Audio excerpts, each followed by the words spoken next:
I'll give him my wages and I'll give him a bite, I'll give him my motorhome, my girlfriend. I came in and I said, I can't believe how fast that young Australian boy is, so quick. And I thought, that's it, I'm rich, I'm never going to have to work again.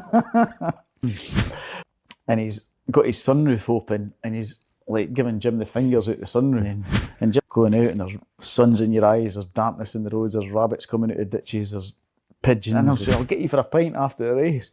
He's looking at me like, what on earth? Simpson's finally lost his marbles completely. Welcome to Off Track, the motorcycle racing podcast. I'm your host, Dave Neal, and we're up in Scotland. Welcome to 2024. But ready for this? Here's a list of achievements for this fella. Now, I'm going to embarrass you straight away, Simmo, with this. When you read through your achievements, I tried to memorise these last night. 5 British Championships, 2 Scottish Championships, 5 Northwest 200 wins, 3 TT wins, including the 97 Senior, 2 Ulster GP wins, the only man to win Superbike and Supersport in the same season, and still the only man to win a Superbike race, a Supersport race, and a Superstock race in the same year. Ladies and gentlemen, Ian Simpson. Simmo, welcome to the show, mate. Thanks, Dave. That's put you on the spot. There's some list of achievements, isn't it, when you look back? That's incredible. When I started racing, I'd have been happy to win a 250 Proddy race at Knockhill. So, quite happy, quite proud of that, really. Where did it all start for you? My dad raced. My dad was a really good racer. So, as long as I can remember, I was going around the paddocks with my dad, with mum and dad, watching racing. And I was just obsessed with it. Just loved it. Just knew you could show me a photo still for 1978 or 79 or whatever, I would know every rider, I would know, got to know Bruno Neubula in ICGP a few years ago. And the first thing I said to him is, why have you not got your helmet painted? Because he just had like a normal RI on. And like he couldn't believe that I knew that he had a green helmet with like cow horns on it. But it's similar to Jack Cornu and people like similar kind of design. That way. So, he had a brownish one, Jack Cornu, didn't he? Bruno's a green one. I remember Bruno because you used to watch the Duke videos, the season reviews, and Bruno Neubler would be on there, and Jack Cornu and some of the older ones. So we can both remember a bit of the. I love all that. And that's the good thing, isn't it? As a fan of the sport as well. I'm a proper bike race fan. Always have been, always will be. I love bike racing. And that's it's in your blood. But with that list of achievements, that's it. Do you know what? I pulled it off already. These microphones are great, but I do tend to pull them down every now and again. That's better. Still going. That's all right. Sorry about that. You'd think we'd know how to do this by now, wouldn't you? So when you take me back to the first time you started racing. First time I was on the track, it was 1985. I'd have been 14 or 15, and my dad was racing a GPZ 900 at the TT, and just got a new road bike, and he had to run it in. And I was like, I'll ride it around Knockhill, I'll run it in. And I can't believe it must have been mad. They actually said, all right. Because in those days, practice days at Knockhill, it was just, I don't even think there'd be any marshals or anything. You just went up there and went out. So I can remember, he's saying, right, don't rev it above whatever it was, 6,000 or 7,000. And I was going up the start and finish straight, revving it to about 5,000. Then down the back straight, I was revving it harder and harder and getting faster and faster. So he was trying to get me in. He was hanging over, trying to say that's enough, and I just pretended I never saw him. So that was my first go on a track in a GPZ 900 when I was about 14, I think, or 15. And then it went on there to racing into the Scottish Championship, and then you kind of became a bit handy at it. I started racing when I was 16. Like most folk, pretty crap when you start, but it's just how quick you learn, I think, really. What was your secret? I never had any secret, I don't think. Just, I think when you start, I just couldn't understand how people could go faster, so I would just get on my LC, and then I got Mark 3 Gamma, and if Jim Moody or somebody passed me, I'd just think, right, I'm just going to go at the same speed as them round the corner, and then obviously crash 4 corners later. But it's quite interesting how it's not till I've probably started doing track days and instructing at track days that you think how you actually do it. How, it's not that simple. You just go around the corner the same speed as the person that's in front of you. You have to actually think, how are they doing it? Not just, so there's a bit more to it than that, obviously. Usually, but with the boys and girls I've spoken to over the years, I've actually stopped kind of trying to find out how do you do what you do, because not many people can tell me. They just do it, and because I don't know how they do it, trying to understand bike control and basically racing at those speeds, there's so much going on that very few of them are conscious movements, because you're always thinking ahead of what's going on. You just become conditioned to it. I think the best riders are really, really fast, very quickly. Riders in my day, like, James Whittam or something, like the best riders are Terry Rymer, the two that probably stick out most for me, that were just really, really fast straight away. Like, so I don't think you really know how you do it. I don't think you learn it so much. I think it's just natural. Because the two riders, I get a question, I'm not trying to bore you with track days again, but a question I get all the time is, have you seen anybody at track days that you think, wow, they are amazingly fast? And I haven't, but two riders that stick out in my mind that I thought straight away, I can't believe how fast they are, is James Toseland and Chris Vermeulen. Toseland when he was about 17 on his 600, because I was always a young guy. Then all of a sudden, 17-year-old comes along and like scuttling up the inside. You think, oh, you little shit. And then I can remember going to, we're testing at Albacete, and Chris Vermeulen was there. He just started racing, and I was following him around and testing. And I came in and I said, I can't believe how fast that young Australian boy is. So quick. And they're saying, no, but he's not. He's like 2.5 seconds slower than you. I said, aye, but he's going to be quick because, he's so fast in certain places of the track, but then he's out braking himself. He's like on the wrong line. He's running out of road. He's on the grass. He's up the curb. He's across the slip road. He's in the field. He's in the gravel. I said, but now and again, like one corner out of every 10 is unbelievably fast. And so that's just like, because somebody's got that natural ability like that. Because he was only 16 then, I think. I couldn't believe somebody that was 16 was so fast. And I said at the time, he's going to be a world champion, that boy. And did he not make it to, was he World Supersport? Aye, World Supersport champion. He was, wasn't he? Aye, he was, aye. And then ended up in MotoGP with Suzuki. And aye. Yeah, he turned out all right, didn't he? Aye, he did, aye. So it's funny, you can see young riders that are incredibly fast that now and again that stick out like that. And it is interesting to see. You do get one or two. You look at like people like Nico Buliger, and that was going to be the next best thing, and Vietti when you look at world championships. Mm-hmm. But there's so much pressure these days, both with the social media presence, the whole media side of things is so different now to what it was 10 years ago, let alone 20. You got to be clever as well to be a top bike racer. You can't be a thicko and be a top bike racer. And it goes back to what we spoke about before we started. a lot of luck as well involved. The planets have to align, don't they? Oh, they definitely do. Stay free injuries, getting the right team, the right people behind you, the right bike, just the right everything really. You got to be determined as well, because it's easy when things are going great. It's when everything goes to shit that when it gets difficult. There's always somebody got an eye on your ride as well. It's always been like that. That's never changed, has it? There's always plenty of ambulance chasers and folk. I used to hate that when folk would phone up your sponsors and stuff, because I would never have dreamt of doing that. But it happens a lot. Courtesy, isn't it? Mm-hmm. Oh, I'll ride your bike for you. No, you won't. It's fine. Yes, it was going to be put. No, fine, thanks. And you're in hospital with your legs in pot on a drip, trying to recover as quick as you can. Which brings me, we'll talk about that as we go on. That British Supersport season is almost a prime example, nearly there, of getting off a hospital bed. We'll come to that in a bit. There's so much. As I spoke to the great motorcycle writer Stuart Barker, we've been talking about over the last couple of days, and he sent me a few bits as well, which has just given me a bit more of an insight. Because obviously anybody who follows the sport knows the name of Ian Simpson. There's when we've asked anybody who would you like to hear from on the show, your name comes up regularly. And then when I put a little teaser out yesterday that we were coming up, the response has been brilliant.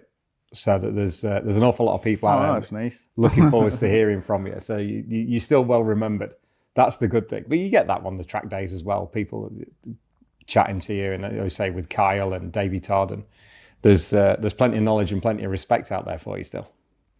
Oh, that's nice to know. Thank you. No, yeah, it's absolutely the truth. So when you moved up to the British Championship, taking your chance there, what spurred you on to make that move? I wanted to be like a full-time motorbike racer. So, straight away I'm thinking I want to get into British Championship as soon as I could. And I done British Championship in my second year of racing. I raced in the 86 club race and then done British Championship in 87 and just couldn't believe how fast all the riders were. You have Ray Stringer and Brian Morrison and Jeff Johnson, Dave Leach, all the boys that were doing British Championship running at the front. Just could not believe how fast they were. But you just try and, hang on to them and try and learn and watch what they're doing and get in amongst them. It's the way to pull your talent forward, isn't it? Is by testing yourself against faster riders each time and seeing. I think you got to seeing where you go with it. What can you remember? What the biggest thing you learnt was in those early years? There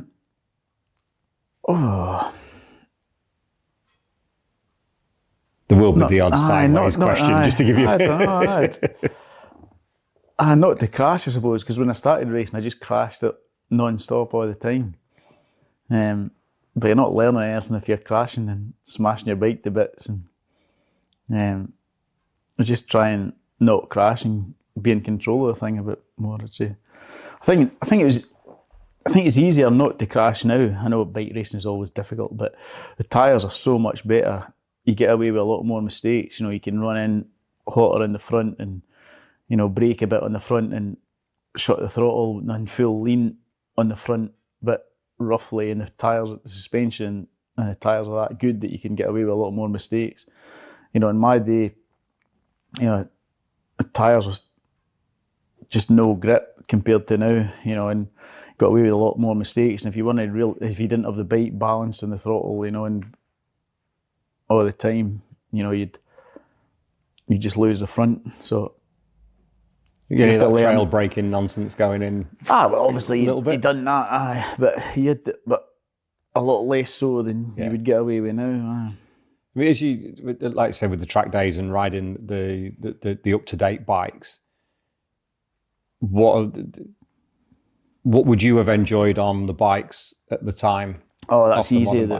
And for me, the front tyres now are just amazing. I think you would go miles quicker if you had like a bike from my day on modern tyres or a modern bike now with all the electronics and everything on it. You would go quicker on the old bike with modern tyres than you would on the new bike with the tyres we used, if that makes sense. That's a fascinating way of looking at it. If you can follow that. No, I can absolutely follow that. But you're speaking from experience, and that's the perfect way. You've ridden both, so you can make that comparison. The one thing you see modern riders like at the TT. I mean, they're riding so hard and trying their balls off. Anybody can see that. But the tyres are so good that you can use all the road. If you watch videos of Joey and stuff, it wouldn't be using all the road in a lot of places because the bikes were so unstable and the tyres were so unpredictable. You couldn't use all the road because you didn't know where the thing was going to go. It was like plus or minus about a metre with the thing like tank slapping and wobbling and stuff. So nowadays, you couldn't take it like that's the 45 and RA style of man. You couldn't take off at all with the thing at an angle. You had to make sure you hit every single jump square on. And now you see photos of the bikes leaning over with both wheels off the ground and stuff. you just the tyres wouldn't have done that. They just landed and snapped sideways and flicked into the bushes. And I think that's something that we don't, as fans of the sport, because we've never ridden, trying to understand how the advances in tyre technology of where we are now compared to what you race around the TT on and the British circuits, and when you did World Superbike as well on the Pirellis, it's not. We can't understand that because it's difficult for us to see it. They just so it's an same, interesting. You just get on and ride it. It's there's an art completely to tyres in general. Mm-hmm.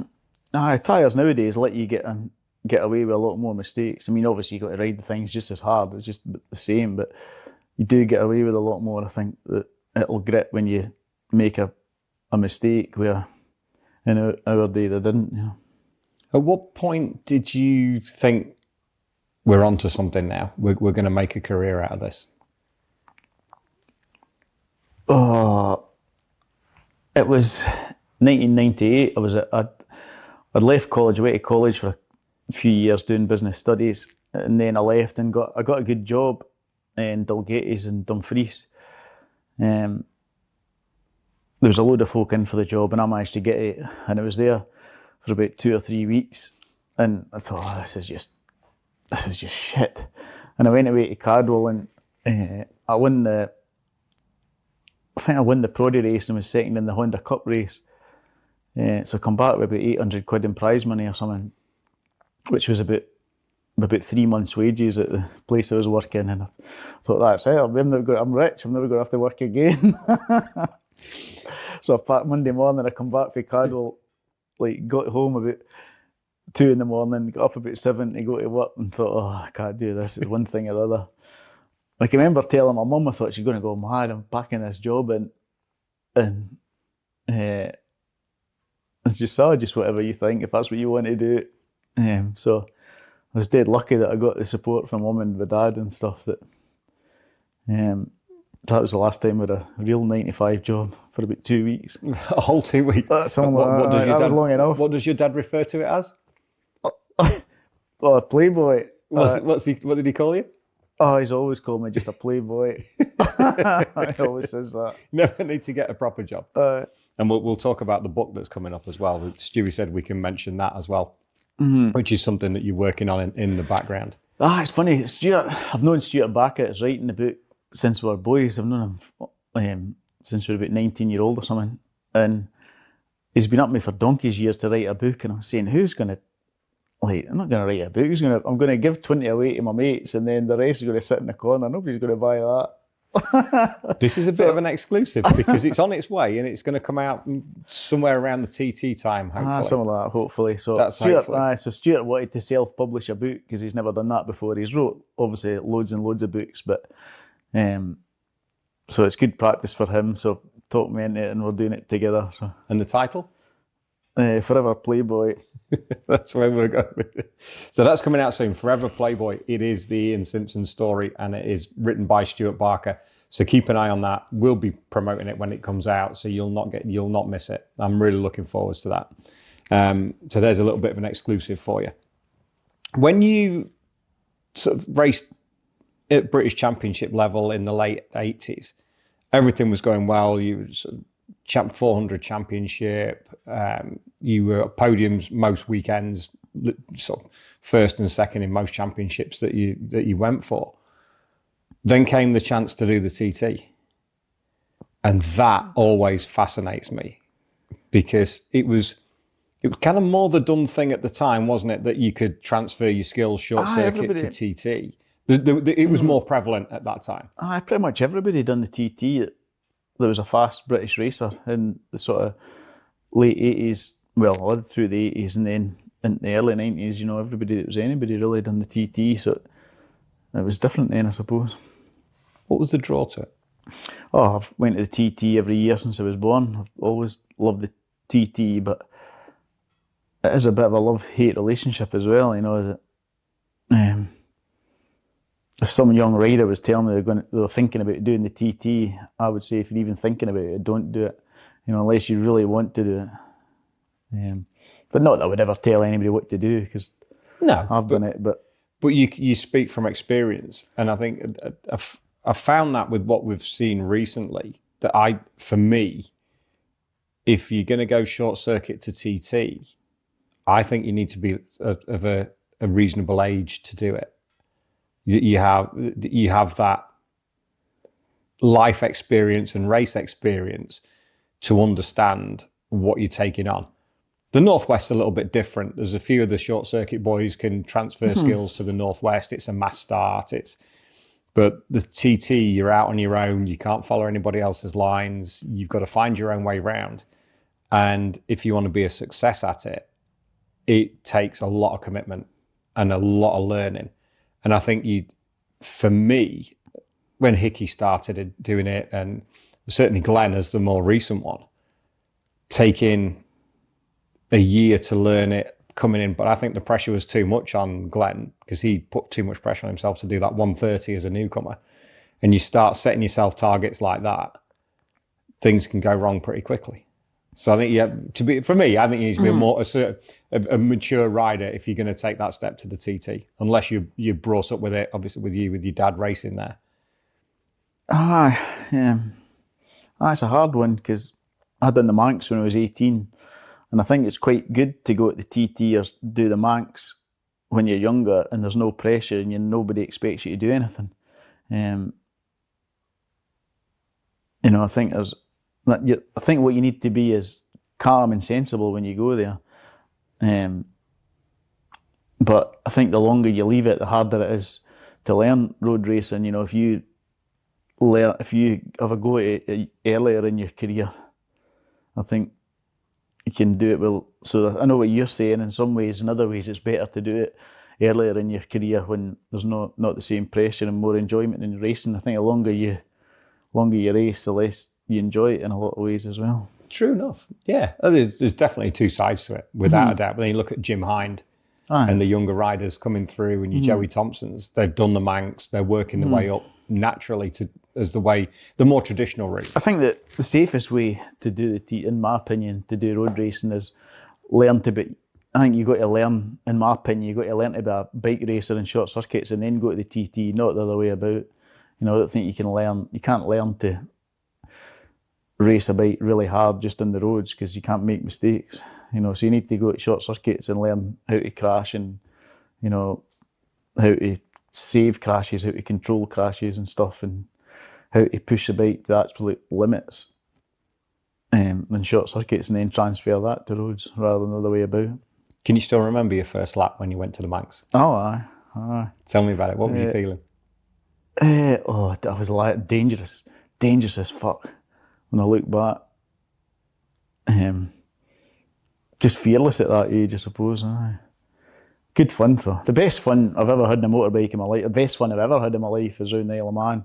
And not racing, but practicing. I used to prefer practice like at night, not early morning because I'm not an early morning person, but not to ride motorbikes anyway at that time in the morning. I hated early morning practice. Some folk loved it. I hated it, going out and, getting up at like 4 o'clock in the morning or something and then going out and there's suns in your eyes, there's dampness in the roads, there's rabbits coming out of ditches, there's pigeons, there's God knows what, like you're half asleep. You don't want to be the first one out. No, it's just, I never, so me personally, I never liked it, but I love practice at night where you just set off and go and do a couple of bikes and a couple of laps and a nice bike that handled. That was the best fun I've ever had on bikes. So when the progression came to go to the TT full time, full time, but to the TT proper, after learning your trade in the Manx, did you feel like you'd kind of arrived then? It's like, this is where I want to be? No, never. No, not at all. My first TT was 89, which was a horrendous year. I don't want to be all doom and gloom, but Phil Hogg got killed, who was one of my pals at the time, and one of my, me and him had a lot of good races together. Wherever we ended up racing, if he was there and I was there, me and him were racing together, so I got to know him quite well. And he got killed in practice in a 250 riding for Padgetts. And then in that horrendous production race, Phil Mellor got killed, he was my teammate, and he helped me loads, took me under his wing, and me and him were teammates, and just he helped me so much. A lovely man, a great man, brilliant sense of humour. What a laugh I had with him, because he was just a big kid. Because I was a kid then, I was only 18, and he was like about, I don't know what age Phil would have been, about 30, mid-30s, early 30s, but he was like 30, 34 or something, coming on 15. He was just absolutely big kid. What a laugh he was. Me and him and James Whittam used to have such a laugh, with Mays leading it all the mischief and everything. It was a great laugh. And then Steve Henshaw, who I knew quite well as well, because him and my dad were best of pals. So, like, within the space of about a week, 3 folk that I was really close to, I just thought, I'm not doing this again.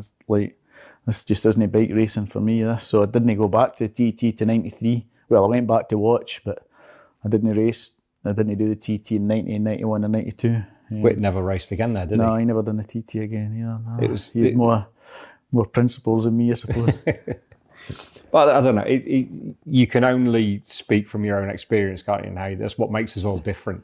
In a lot of ways, and that was his decision to do that, and your decision to go back, and it was a fruitful decision. Time's a great healer, as folks say. You don't forget. But I was going to TT. Me and James went every year to watch, and you see the people that you're racing with every weekend, and they're winning TTs, and you're dicing them every week. You think, I'm sure I could have a go at that. So eventually went back. So what are your best memories from those days? Because that's the Durex Suzuki time, isn't it, with Mick Grant and Whit and Mez. So what are your favourite memories from that season in '89 with those guys? Because that's what a team to be a part of. The London Rubber Company. That's a good question, really, because Mez got killed, I don't really have good memories of that year. Prior to that, as it all got together. It's all sort of went together, but I don't look back at that Durex team with any fondness really at all, because of Mez passing away. I understand that, yeah. It colours the memories a bit, doesn't it? In that does respect. A wee bit, because I was really close with Mez, but I had a right laugh. So how do you compartmentalise that? How do you carry on from that? We'll get off the subject shortly, but it's an intrinsic part of being a motorcycle racer who races generally, but more so as a road racer. We know through experience and through the years, things happen. It's part of road racing, unfortunately. How do you deal with that, and how do you move on from that? You just don't talk about it when you race. Nobody ever talks about it. You just don't really mention it ever, which is probably really bad for post-traumatic stress or something, I don't know. But it's funny because I found myself, I was up Michael Rutter's house just a couple of months ago, and I was in his garage, and we're looking at his classic bike, his XR69 thing, his Formula 1 1100 thing, and a rip-off stuck in the... I was listening to the radio, and I actually knew, because when the race was on the radio, I was listening to it, and I knew a rip-off had came off his helmet and get sucked into the carb, and the throttle was stuck open. And he was telling me that, and I was saying, oh my God, you're so lucky, that could have ended. And I kind of stopped myself thinking, why am I saying that? I think he knows. I think he knows that. He's well aware of that. He's well aware of that. And I sort of halfway through the sentence, I stopped myself thinking, what am I saying? Because me and you can talk about stuff like that, but I would never talk to somebody that was still racing the Isle of Man about stuff like that. You just don't mention it. No, you never say anything like that, really, ever. No, it's something that is difficult to understand when you start working within the paddock, especially at the TT, that there is a protocol amongst teams and riders, and there's a kinship amongst them all, because you're all there to do a job. You're all there. You want to beat the bloke next to you. You want to be the fastest around the island. You want that accolade, but not at any cost. No, I mean, nobody has to tell the riders how dangerous it is, or how, I personally, I believe every single rider that races Isle of Man is shitting themselves. Peter Hickman, and I've known Pete since he was a wee boy. His dad was my mechanic for 3 years, and he was running about the paddock when he was a wee boy. So, and he comes across as so relaxed and not stressed out, but that's all just an act. He's shitting himself as much as anybody. I don't believe you can't be. No, I don't. You cannot be that in control of your emotions inside. Mm-hmm. Externally, he does a great job of. He does. Looking at that. He's dialed that down beautifully. It's brilliant. But deep down inside, he's shitting himself. I know you. There's some big old butterflies in there. Of course there is. They can't not be, no, because he knows more than anybody there how difficult that is to go that fast, and how he's trying. Don't be kidded. He's getting stuck in. And no doubt. And that's dangerous. He knows that. He knows. Everybody knows it's dangerous. But especially him. He knows more than anybody. One thing that always fascinates me, and the listeners and the viewers know this, is kind of a recurring theme with anybody that I speak to who's done the TT. The man with the hand on the shoulder. And when you're up on that Glen Crutchery Road and you're about to go, and you go through. Oh, I hate that. And you're ready to go. Right. Tell me what you were thinking at the time and how you felt about it. Oh, I hate it with passion, because my back's knackered. I broke my back in 91 at Mallory, at Gerrard's. And somebody putting their hand on my shoulder is like, it's just, so I even put it on my arm or something, but on the shoulder, it just, this sounds pathetic, but it's sort of sore on my back a wee bit. So I would try and position myself, so if he was going for my shoulder, I'd try and get it on there. But I didn't like that at all. I don't see why, there's a green light, you don't have a hand on the shoulder at Donington, do you? So it's quite a paternal thing. I know it's quite a paternal thing, isn't it? And he's there. I don't like it. I don't like it at all. But once you're away, once you drop the clutch and you're away, I used to forget about it. It's just, I never even told anybody that before, that I didn't like that. But poor man doing the hand and shoulders, doing his best and doing a great job. But me personally, I didn't like it. From being there and watching it, I just find it a really personal thing. Because he has control, and he's the hand on the shoulder. He's like, off you go, son.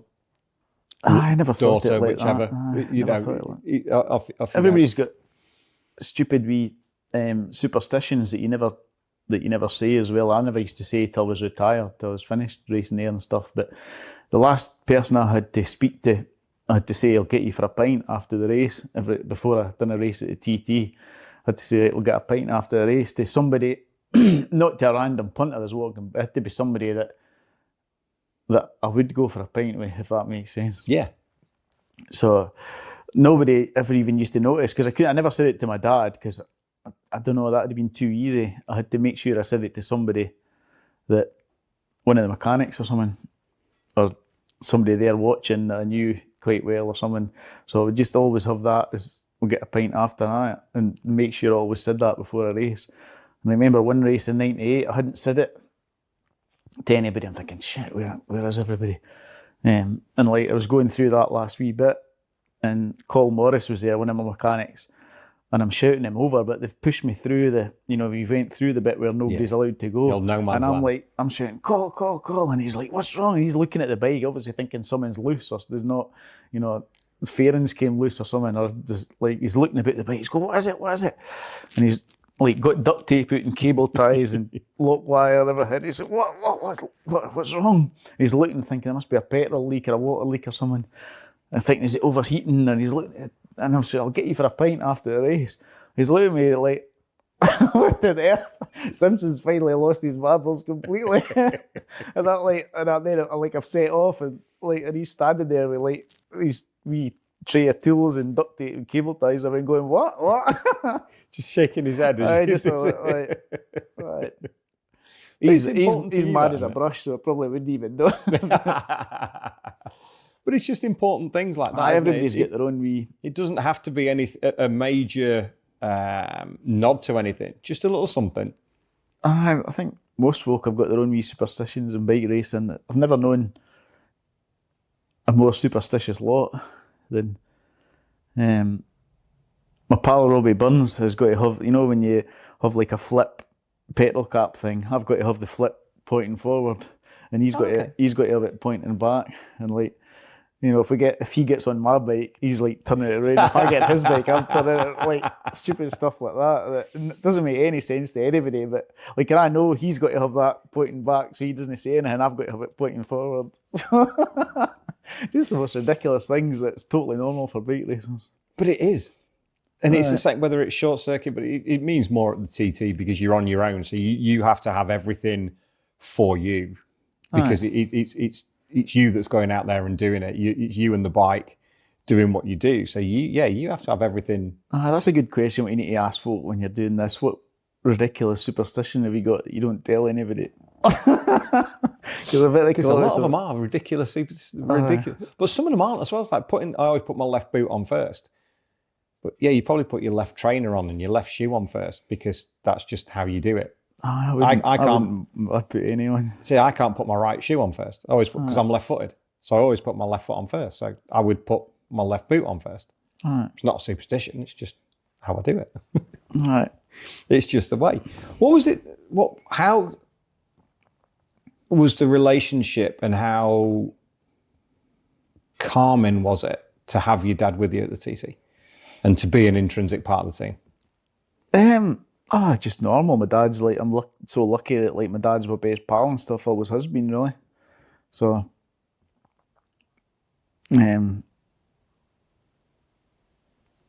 just normal. You don't think you're lucky to have your best pal, do you? It's just your best pal. You don't sort of. And how long was it before you were faster than him? Because he was still going up there till 85, I think was his last TT, wasn't it? It's like we said before, they don't, like different generations, you've got far better bikes, and the one thing that never changes is the fast riders at the time. So I don't think I was any faster than my dad. He could have won a lot more if he had, if he didn't have a family to traipse around after him and spend money or waste money on. And it makes a big difference, doesn't it, when the family time comes. And like you say, with Hickey, he's still yet to have the family. He's still living his best life, doing what he does. But then you look, and Michael the same. But then Dean's a family man, James Hillier's a family man, Glenn's a family man. Davey Todd's he's on the rise. After he had a difficult one last year, but there's still a couple of the young single lads plying their trade out there as best they can. But it does change the dynamic when you have a family. I suppose it probably does. In that, everybody's different as well. Yeah, you mentioned 91 and breaking your back. That comeback at Mallory to win the Supersport Championship was incredible. To break your back and then release from hospital, to then race to win a British Championship. That's the epitome of determination. That was the hardest thing I've ever done. I really shouldn't have done it in hindsight, because my back still gives me real bad problems every day in life. It's sore, but it's just young and daft, really. I was dead lucky as well. In the last lap, I was lying fourth. Mark Farmer was leading the race, and he would have won the championship if I had finished any lower down than second. And I was lying fourth in the last lap, and Jim Moody let me by going into the S's. He looked behind him, knew I was there, let me by, because we've been dicing all the race, the whole four of us. And then I tried to get Phil Borley at the hairpin, but I didn't get him, and I nearly got him and came alongside him into the bus stop. And just poor old Phil, I just basically thought, right, I'm just going to ride into the side of him and punt him at the road. Terrible, really. I mean, you wouldn't get away with it now with that. Like, Higgs would throw the bouquet or something like that. Now you would get away. Poor Phil, he was a brilliant rider. A lot of time for Phil Borley. I was his teammate a couple of years and got on really well with Phil. A lot of time for Phil. But I just rode into the side of him, basically, the bus stop, punted him out of the road, punted him into the bushes, and by some miracle, we both stayed on. Jim got by him, so Jim got back to third, and I finished second. But Phil never even said anything, typical no matter how hard a ride it was, because he just laughed about it. Must have thought, right, I'll get you back next time, Simpson, don't worry about that. He never even complained. That's the measure of the man out, like, because hard folk don't complain, do they? They just get on with it. And they didn't in those days. No. You know, and I say those days, it's, you know, it feels to me like it's 20 years ago. It's not. It's God, that's a long 33 years ago. How did that go? All right. Exactly. The time is just flying by so quickly these days. But yeah, for me, it just feels like 20 years ago. So did anybody try and say you're not doing that when you said you were coming back for the race? No, I just get on with it, didn't you?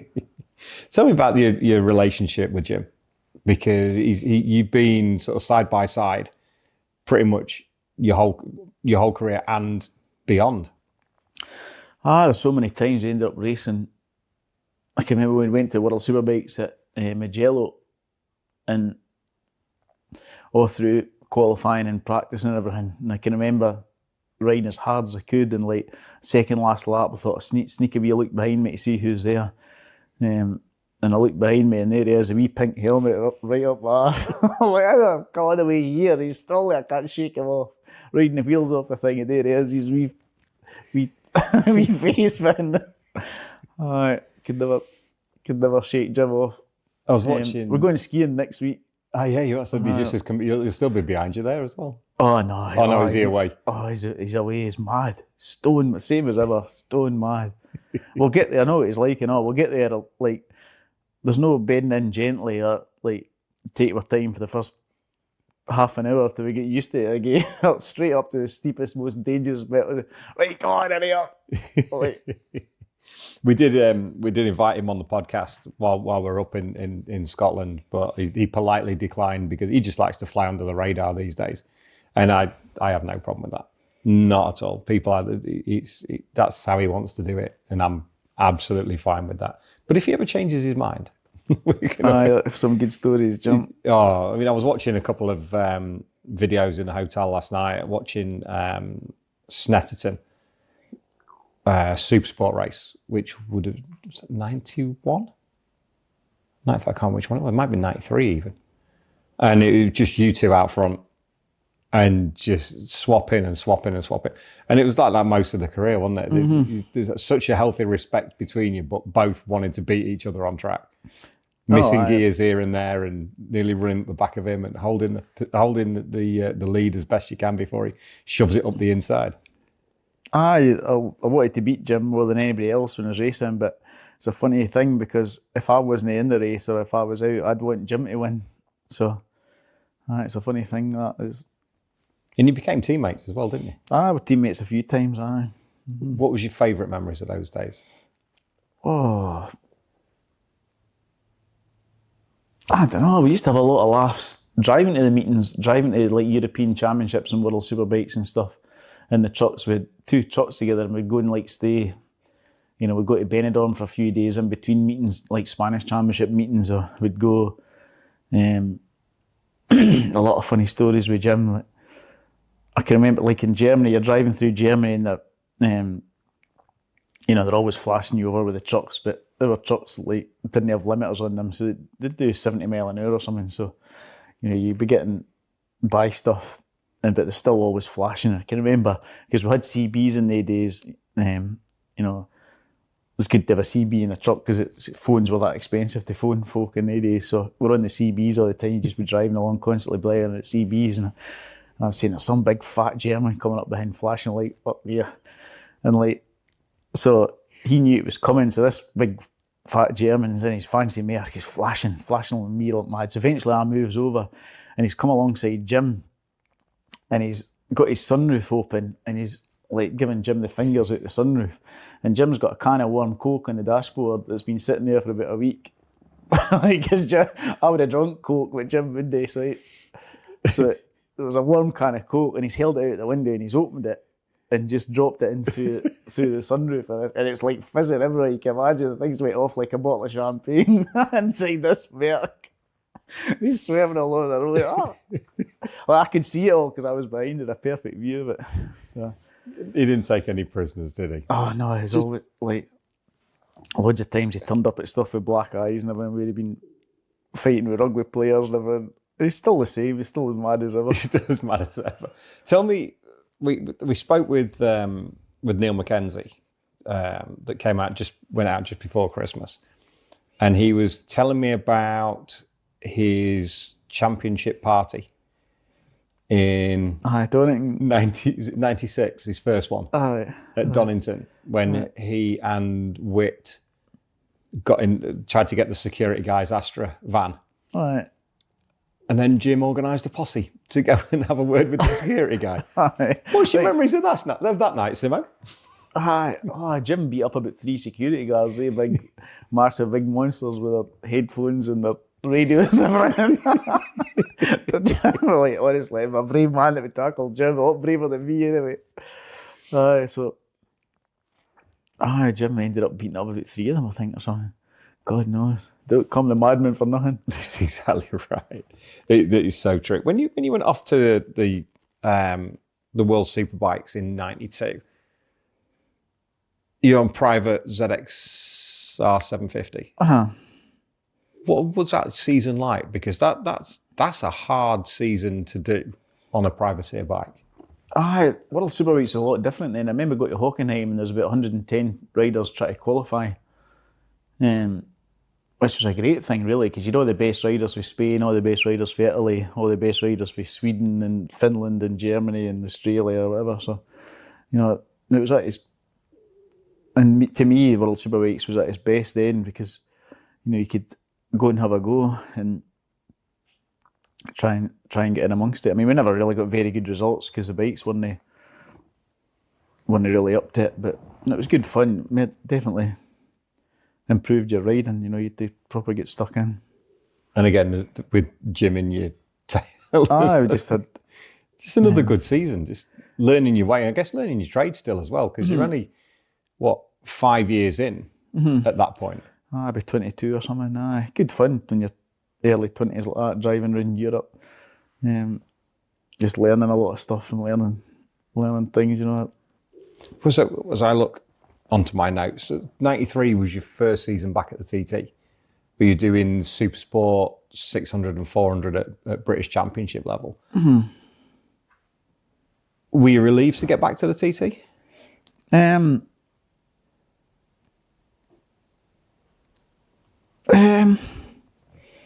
know about relieved, just decided to do it. I think just another race, really. Didn't really think of it as anything that much different for another race, Just like I say, time's a great healer. You sort of forget a wee bit about the dangers, and at that age, you think you're starting to think you're indestructible again. So there is the little bit of that, isn't it? You have to have that feeling that you kind of a little bit indestructible, because the older you get, the more careful you become. The more destructible you realise you are. the old self-preservation caption keeps popping up, doesn't it? But then that sort of took you into sort of 94 when you got the chance on the Crichton Norton, which then really propelled you into sort of let's say stardom. I know you're not a fan of that. One star. But when you look at the names that went before you in British Championships and since, you're right up there with them, mate. So you can't shy away from it. There's no shit riders ever win the British Superbike Championship. Exactly, and no shit riders ever do both do Superbike and Supersport in the same season. That was hard. Definitely, it's hard to ride 2 bikes in short circuits because you just got to absolutely get straight into it, and any bike you jump on feels awkward because you've been riding another one before, so it's a hard thing to do, especially on a superbike. I think it's a lot easier to jump on a 600 and ride that, but it makes it harder to jump back on the superbike. Was it difficult as well because it was a rotary? It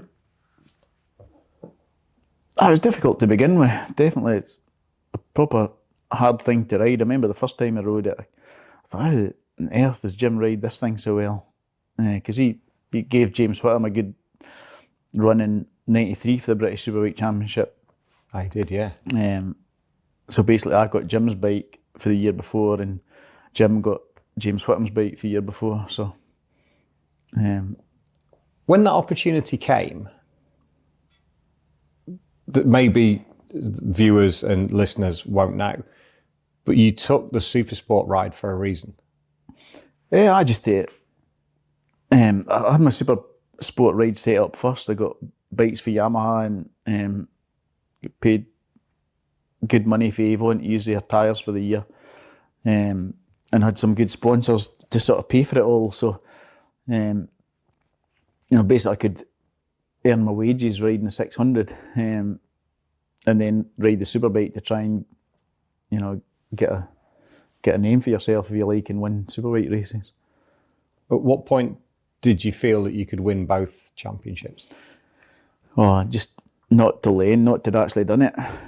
Really, I mean, I thought I could win it. I thought I'd have a chance of winning the 600 championship because I'd won it in 91. Yeah. I was leading it in 92 by miles and broke my leg at Cadwell. And then I was second in 93 to Jim. So I knew I wouldn't be far away in the 600 championship, but I didn't think I'd be able to win the Superbike championship at the first go, having a decent bike anyway. What was the Crichton Norton like to ride? Because it was completely different to anything else out there, and ultimately that was its demise, wasn't it? It was still it kept the regular 4 strokes going, but having that Crichton that was, I guess, kind of the engine maybe wasn't too different from the JPS days. The bike but what Brian Crichton did to it. Brian was a lot of time for Brian. Always really liked Brian, really. Still do. But he was a good fella to ride for. He's one of the people that you wanted to win for him, such a nice, genuine, warm man. Just a good bike. I never really thought of it as a Norton. I thought of it more as a Crichton, because he just making it up as he was going along in his shed. Typical Brian. It was a care in the world. It was quite a far cry from the JPS days of Trevor Nation and Steve Spray and Robert Dunlop and it was a lot less. Terry Reimer. There's a few that rode them over the days. Loads of good riders rode it. But then to come with a proper garden shed special with the Duckham sponsorship, I think it handled better. I rode both. I rode the GPS one and the Duckham's one, and I much preferred the Duckham's one. How come? Just more feel, nicer bike. Just felt there was a lot more feel from it, really. Maybe the tyres as well. I always much preferred Dunlops to Michelin's, and the Duckham's one was on Dunlops when I rode it, and the GPS one was on Michelin's. But I did feel that the Duckham's one was a nicer bike to ride.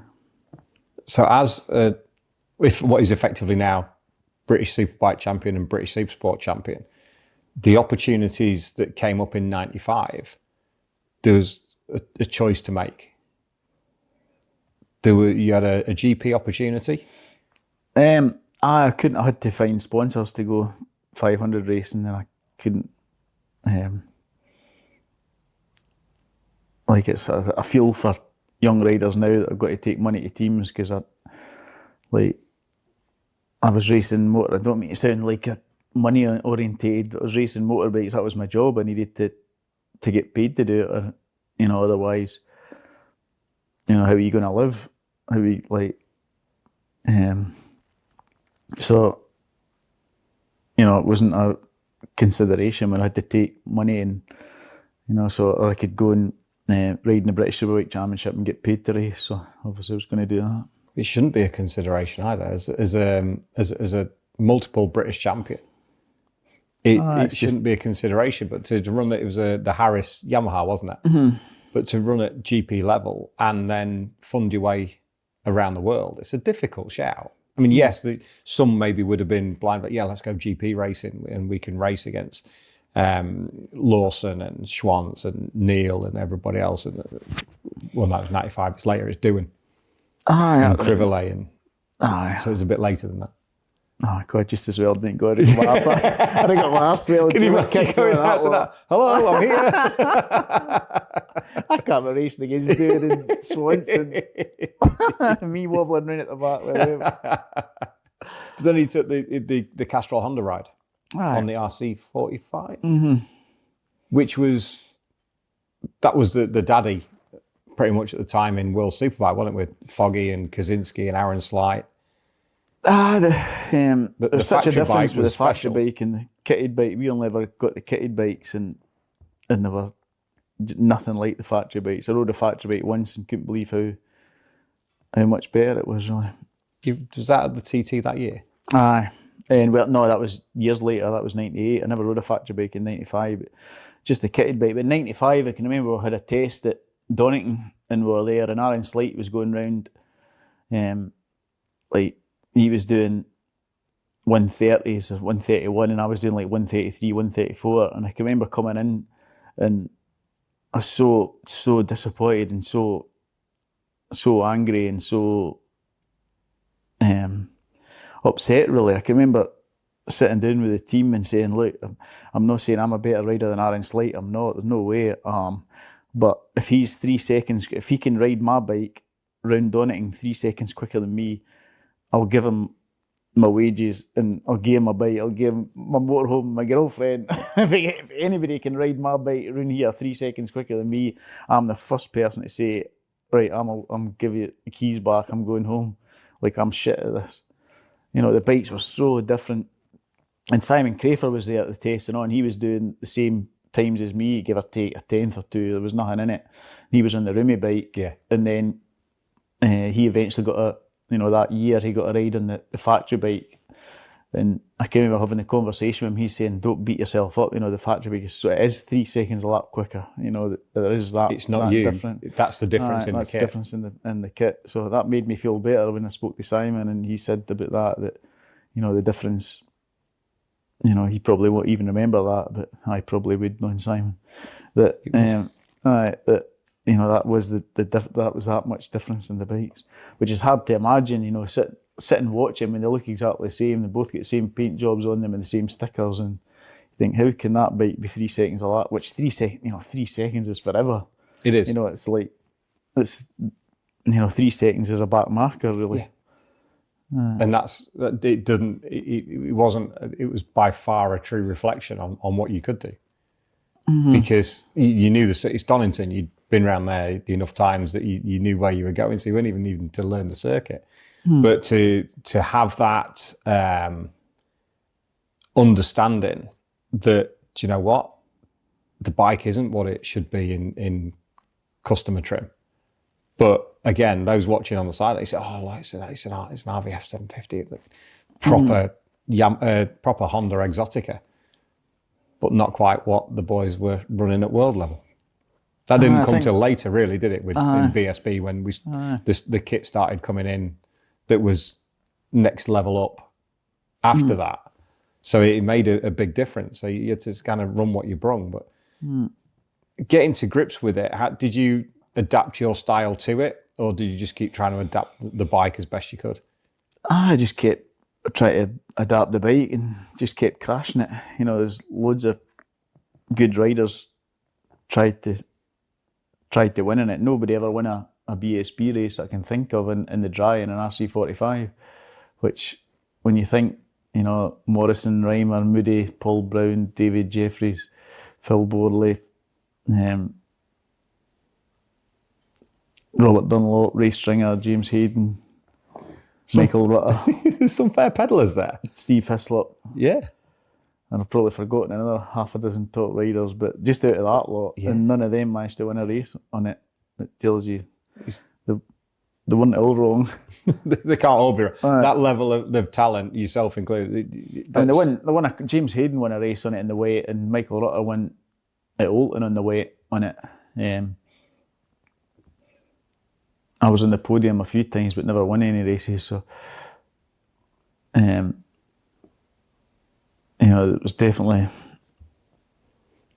97. 97. So after the RC45 came the 916, which from what I gather, was a fairly difficult year. Just reliability. It was a really good bike. We just kept breaking down every race virtually. But alongside Jim as well. Jim left the team halfway through because the bike was just getting slower and slower and breaking down, and it wasn't really a good year. That he went to Crescent, didn't he, that year? That was 96 with the Ducati. 96, sorry, to 97, then to the 998, and what it was effectively Superstock. It was super. But you had a lot of support, a lot of backing, and a lot of support. So it was a proper effort. It was a good team, a good champions. Chris Anderson was my mechanic. We had like bikes for Ducati, sponsorship for Red Bull. The bikes didn't cost a lot of money to run because they were just Superstock bikes. So, that was a good wee team that good year. Chris Anderson that we had on just last week. Actually popping his head above the parapet as a mechanic and crew chief and showing himself, and he's not changed any because he's going on about how anal he is now. He was then as well, everything to be perfect.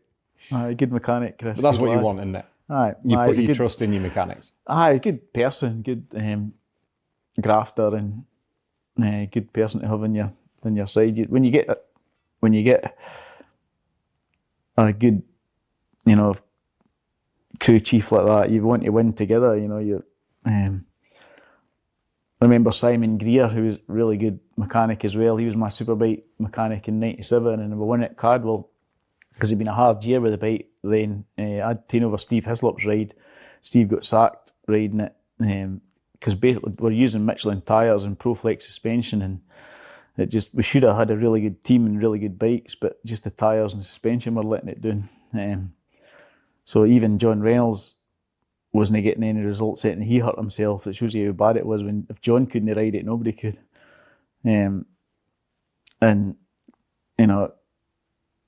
So the whole year was a bit of a disaster, and managed to win at Cardwell. And I can remember coming in after the race, and Simon Greer, mechanic, had tears in his eyes and stuff like that. You remember that means a lot, how hard the boys have worked and how much it means to them and how much they've given. Was that the first ride on it as well? No, I don't. I had a couple of races. You had a couple on before that.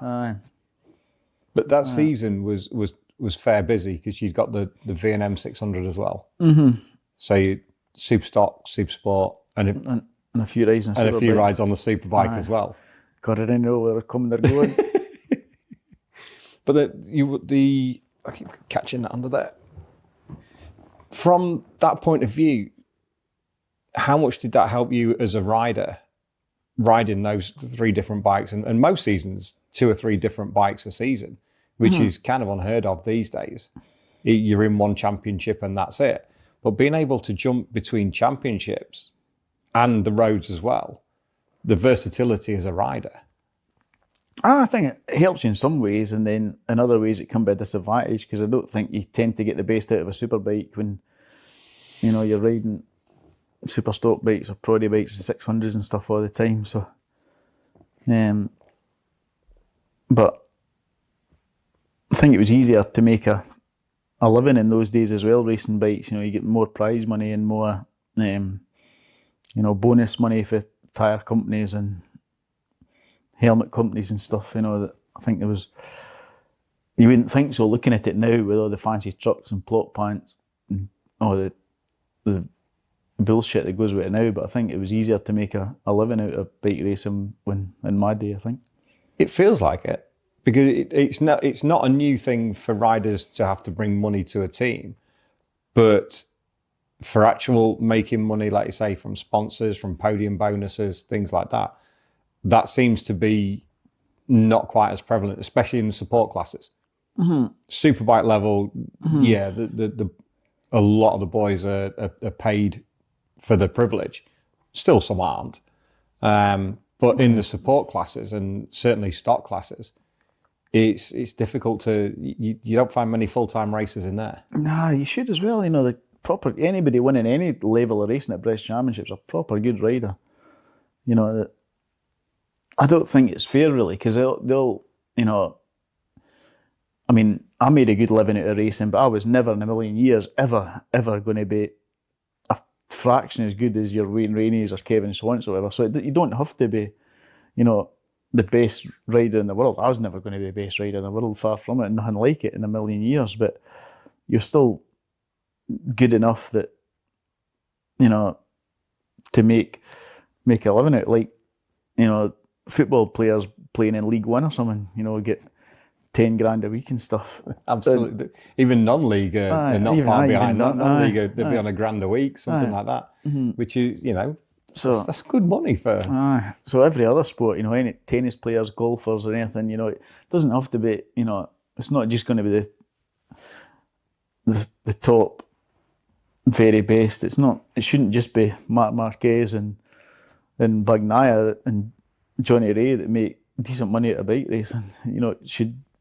You know, the crowds that get a BSB and the interest in it. You know, and I don't quite know how you go about doing it, but there should be prize money. There should be. Yeah. Definitely should be much better prize money than the pittance that there is.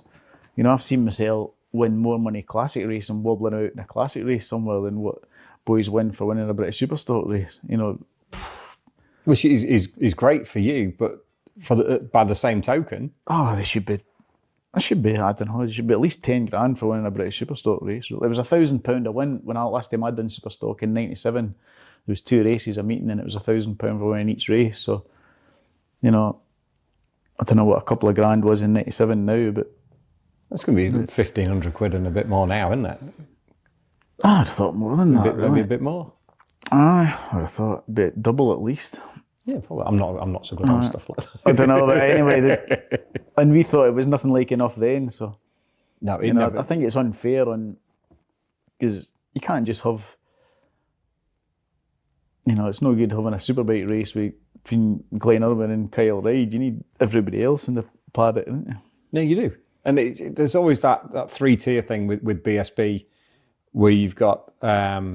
There is kind of a pecking order, isn't it? You've got the C teams, the B teams, and the factory teams in terms of funding, not in terms of knowledge, but in terms of kit and funding. And what you you're always going to get that. Yeah, it's standard for what you get, but for the effort that the C teams are putting in no less effort than the factory teams. The factory teams are just better supported. And it shows. But the actual show of BSB has been pretty decent over the last few years. It's really good to watch. But it's just bikes going around in circles, isn't it? That's what we love. That's the good thing. Right. I like stories about the people, the wee things that folk don't know. You're like, I was in the garage with James's track days and blethering away to Kyle Ryde and stuff, and you know, saying what do you like and stuff. And he's like, I like a game of snooker. I like a game of snooker. I had a snooker table in my house and stuff. I sold it now, but I like a game of snooker. And I said to him, what's your highest break? And he's like, 136. Like, oh my God, I'm not playing snooker with you. Like, anybody that knows anything about snooker knows that is just like, that's like a professional snooker player. His snooker ability is incredible. And he's so modest as well. I had to drag that out of him. It was me bumming and blowing having a break of 51. I thought it was a cool dude. It's still a decent break, but yeah, whatever caliber. He's kind of let it slide a bit. He's a golf man now. I bet it'll be a zero handicap in 5 minutes. And that's what he wants to do. He always wants to be the very best at what he can be. So he'd done great with the snooker, and it was all pub games and dommies with his granddad on a Wednesday. I like that. But now he's big into his golf, so we'll see him down to, like I say, he's going to be down to single figures before too long, because that's just how he applies himself to stuff. Having worked with him for 2 or 3 seasons, you can see how he applies himself to it. That's just what he does. It's his focus, and that's it. I want to do that. It's funny stuff. Carl Crutchlow told me once he was on the books with commentary. Do you know that? Yeah, as a kid he was. Yeah, I think as a 16-year-old. Lee Johnson played for Northern Ireland. Wow. Like school level. Table football. No. Sorry, Lee. Sorry, Lee. Like, how good's that? You've got to be some player to play for your country at schoolboy level or whatever. I never had him down as a footballer either. He likes me and Lee Johnston. I've played at football quite a lot. He goes and watches Leeds all the time. I like my football. I never knew he went to watch Leeds a bit. Bearing in mind he lives in Huddersfield, that's not going to go down too well, is it? I can't say anything. At the minute, I don't talk about football. This is where we'll lose a couple of viewers at this point and listeners, but as my favoured Sheffield United team, all right, you're going down. Yeah, we'll be back in the Championship next season, and the sooner the better. But on that point, we'll get back to motorcycle racing. When was your first season working with Jack Valentine? 93. I rode 400 for Jack and Steve. They came along at the BSB and were leading the championship up until Cadwell when I broke my leg. I always got on well with Jack and Steve, particularly Jack. Always old school sort of, the bikes were all, the money was spent on the bikes, and they both knew what they were doing, They were always good bikes. They knew how to put the bike together, didn't they? And losing Steve Mellor was a huge loss to V&M as both as a concern and to Jack and the riders that had all ridden for them. We had Jack on the show last year, and we're due to get him back on again soon. And we've spoken to him a few times in between, and I don't think there's a bigger character that you could race for in the British paddock and on the roads. Right. What were your best times with him? Loads of good laughs with Jack and Steve and stuff. I can remember one early morning practice. The pair of them had been in Hoggie's pub till about 4 a.m. The pair of them were pissed out their brains. On Jack's Harley, they coming up into the paddock. We were in the queue for scrutineering, like all the bikes, and got the bikes in the queue for scrutineering. The pair of them came up, Jack riding with Steve on the back with the fag on, absolutely helmets unbuttoned, like unclipped. The pair of them pissed out their brains. Jack's riding this, but Harley up, swerving all over the road. He's like, make way, V&M, make way. I'm pissing myself. The big calls, you barely get to bed, you're a disgrace. The big call managed to somehow get them up to the truck, shoving them into the truck, and the pair of them conked out. Like, that was... You wouldn't get away with that nowadays, would you? No, not at all. Well, Jack maybe could. To a certain point, he probably could. But regular people, no. No, definitely. Not a chance. Right. But the bikes are always good. It's a good team, good boys. Is that just looking at the picture above your head there on the CBR 600 as a TT winner and lap record for, what was that, 97 on the junior TT? That must have been special. I think anybody that wins their first TT, it's always a wee bit special, just especially when I've been going since I was a wee boy and stuff, and always wanted to do that, really. So, what point, again, same sort of question for, what point did you know you were going to win it, or did you not until you'd finished? No, you never know you're going to win till you finish, and never. But I can remember Roger Marshall was boarding for me, coming out of Ballycrane, and in the last lap, like he's got a can of lager, typical the Emperor. Like he's like got his t-shirt off. It's a sunny, beautiful day. He's got a can of lager and he's got the pit board on like plus 12 or whatever, P1 plus 12, and he's standing right out in the middle of the road. One of the marshals moaning and shouting at him, like going mad, and he's right standing at the exit of Ballycrane, right out in the middle of the road. So I had to ride round about him to miss him, and he's out in the middle of the road, with a can of lager in the hand, with it fist pumping with the board, and I'm like, oh, that's cool. How cool is that? That'll do for me. That's perfect. That's really kind of. I wish I had a GoPro on the bike. Yeah, it would just, that'd be such, to take that picture. That's one of those moments that's never going to leave you. That's Roger Marshall. That's like 11 times British champion doing that for me. It's memories like that you remember more than anything. And that's peak reg though, isn't it? Well, aye. He's still, most time I see him now, there's a pint of San Miguel, or there's a Guinness in his hand. I was with him on Saturday night with Mick Grant and Roger Burnett and Gaz Johnson, and he's as brilliant as ever. Right. Oh, great man, lovely man. There's few better storytellers than Reg, and then when him and Mick get going, they're like an old married couple. Right. No, it wasn't. That's what. What do you mean you did that? Well, I only did that for you. Listening to those two rolling on is fantastic. It's so lucky that you get to know people like Mick and Roger and stuff when you've had their poster on your wall when you're a wee boy, and then you get to be good pals with them and stuff. It's very lucky. Do you feel that as a rider as well? Because of your love for the sport? What is good? The privilege of Mick and Reg. Without a doubt. All the best people I've ever met in my life are all through bike racing and bike racers and stuff. It's, you don't go to work in Tesco's doing deliveries and then say I've met the most interesting, amazing people in life. It's like, that's what's good about bike racing. You meet all these amazing people that, a lot of good people on bike. That's the best thing about bike racing is the people. I couldn't agree more. That's the best thing about doing this. Mm-hmm. We get to meet great people, and you build a friendship and a relationship with them beyond. And it's the stories and the experiences of your career that makes you who you are, and the same for Reg and for Mick and Rog Burnett and all the guys we've had on, Spanner as well, from the other side of racing. Mm-hmm. It's the experiences and the situations you've been in that make the character. And 98% of the paddock are brilliant. Mm-hmm. And that's what makes it what it is. It's just a travelling village. It always has been. You go to the same, you're all together, but in different places 12 times a year for 4 days intensely, living in each other's pockets. And then you bugger off to your own part again. Or you go to the TT, to the Northwest, to the Ulster, wherever you go. And you form incredible bonds with them, and the stuff that you go through and the situations you find yourself in.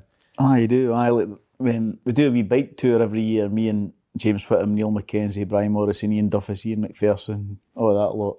Whole load is Howard Selby, Howard Cross, Robbie Burns. I'll probably forget Eric McFarlane. I forgot loads of them anyway, but this year, me and James and Neil, the rest of the boys, Eddie Roberts and all them were in Ireland, and me and James were doing a track day, so we went for Holyhead to go across to meet them over there. So me, Neil, Mark and James met up at Holyhead to go across the ferry. So the ferry was about 8 o'clock at night, and it was absolutely pissing down. You couldn't have got any wetter. It was so wet. So we got the ferry, got across about 10 or 11 o'clock at night into Dublin, and we still 250 mile to go to get to Killarney, to where all the boys were staying. So I knew the way roughly, so James and Neil says, right, we'll follow you. So we set off at a reasonable speed, and I better get the finger out, because I want to get there for a pint. There's still, what Ireland's like, there'll still be a pub open when we get there. We're actually staying in a pub, then it's better to be open, so we're getting a bit fat, and it's proper dark, proper pissing down. Didn't know the roads. I knew where I was going, but didn't know the roads at all. And going a bit faster. And James says, keep her lit. Stop for petrol. Keep her lit. It's going faster and faster. I'm thinking, shit, I can't go any faster. And I'm looking in my mirror, and the two of them still there. I'm thinking, God, I don't want to be holding them up. I'm going stink in the dark, along all these wee back roads and everything. I can't go any faster. I'm trying as hard as I could. And I'm looking in my mirror, they're still there, right, I'll go a bit quicker. I'm eventually we stopped, and I'm saying, but I'm sorry if I'm holding you up, boys, I can't go any quicker. And they're like, for fuck's sake, slow down. That's fast enough, anyway. The feel after, that's not so bad, I thought I was holding them up. Anyway, we got there and met up with the rest of the boys, and they were all blootered by the time we got there, but we soon caught them up. But we go round the north of Scotland or round Ireland or go to France or Europe or whatever every year, do a wee trip on bikes and stuff. That's always a good laugh. That's one of the highlights of the year for me. I can believe that. That is literally getting the boys back together, and every year it's the stories that come out, and every year different stories. And remember when you to be a fly on the wall for that one. Neil Mack is the funniest man. He's such a good sense of humour, because he doesn't say, Brian Morrison as well, the pair of them don't say that much, but then when they do say something, it's always so funny. And they're the ones that piss me off the most, because you can try and think about something to be funny, or you can tell a story, and they'll just come out with a line, and the whole room drops, and you're like, I know they sit there. Cheers. They sit there taking everything in, the pair of them taking absolutely everything in. So funny, man, the pair of them. They know what's going on. And then obviously Neil with his Mad Mark thing now with the boys. The boys have inherited his sense of humour. They have, that's for sure. They have, especially Taylor.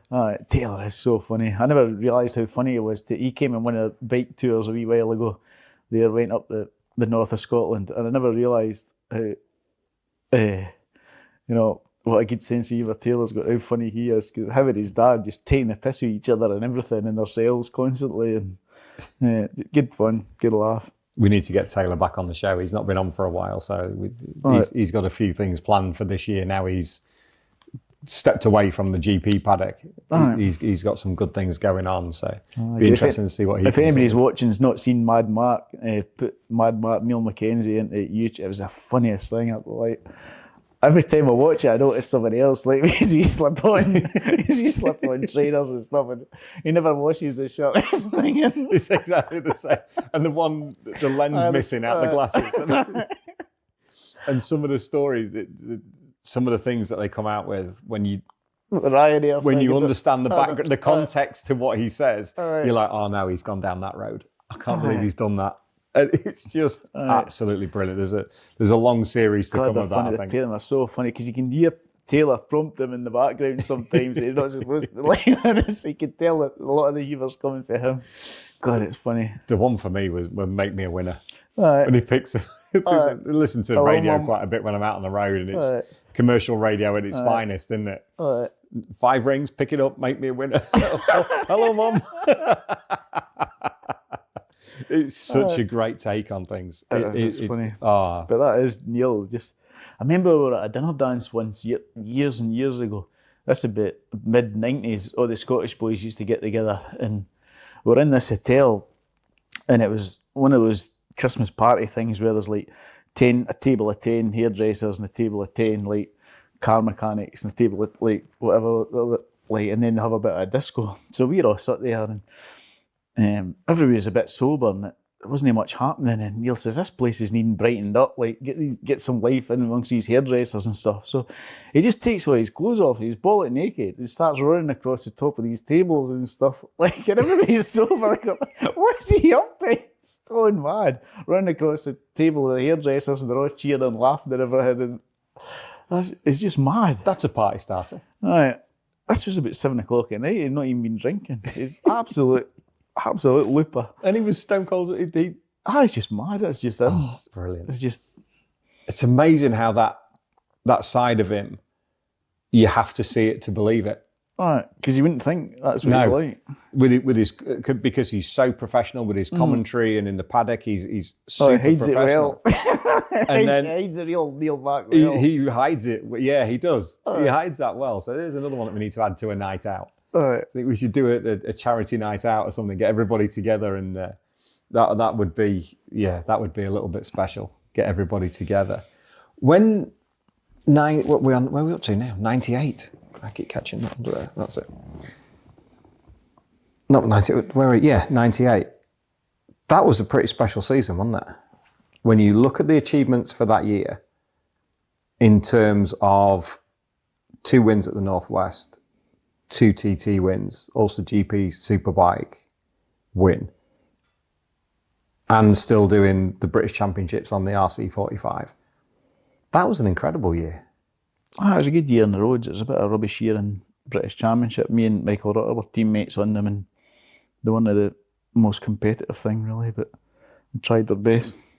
But then to transfer that to the roads, where the RC45, it was a different animal on the roads, wasn't it? Even the customer bike performed better on the roads compared to short circuit. It was because it was fast. Speed wasn't a problem. It was just getting the feel for it. And this is just the handling. Just the handling. It was. Would you rather have a slow bike that handled well or a fast bike that doesn't handle? It depends where you are. Handling, really, you're better with a slower bike. You want a fast bike that handles well. You really, that's the ultimate. Right. That's the ultimate. But taking the, that's the year you got the factory bikes, wasn't it? For the TT. For the TTF1 and for the senior. Aye. But that's as a nod to what the team were doing at that time, and you stand at the level of riding and level of performance the team were putting in.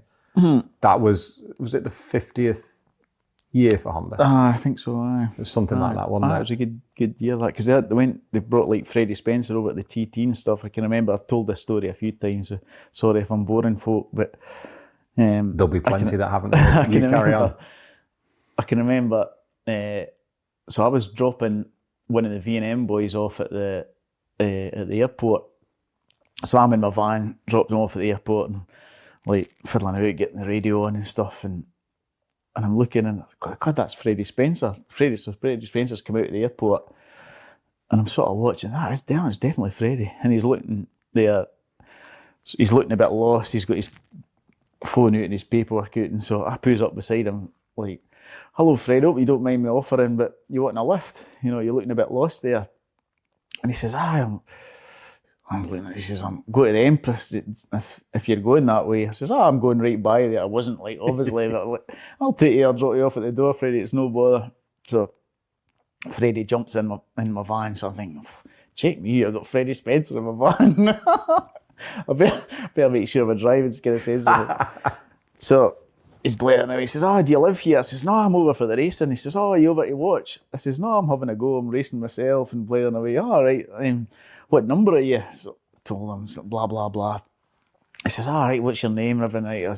"I'll keep an eye open for you tomorrow. Like, where are you going to watch?" "I think they're watching it." I don't know, they've organised somewhere for me to go and stuff. So the next day, I was lucky to win the Formula 1 race the next day, and Honda's arranged a thing where we all meet Freddie Spencer. You know, we've got a meal with Freddie Spencer and everything, and everybody's going to get introduced to him, and they've got put on the thing, and like Jim Moody's all excited because Freddie Spencer's his hero and stuff, and so we're all sitting there waiting to meet Freddie Spencer, you know, getting introduced to him. Like Philip McCallan's down at the front as usual. Philip, keen as anything, full of energy. He's at the front. Joey's hiding at the back. Like, I sneaked out the back for a fag and a vodka and coke. And like Jim's all excited. Michael Rutter's there, and everybody's waiting to meet Freddie. And Freddie walks into the hall place. Walks straight by everybody. Walks by all the Japs, all the top Japanese and everything over there. Walks straight by everybody. Comes up to me, puts his like arm around me. "Ian, that was brilliant today. Well done." And everybody's like, "Why do you? You're best mates with Freddie Spencer." Don't worry about it. Like, me and Freddie go back a long way. Me and Freddie's like that. Blanked everybody straight up to me.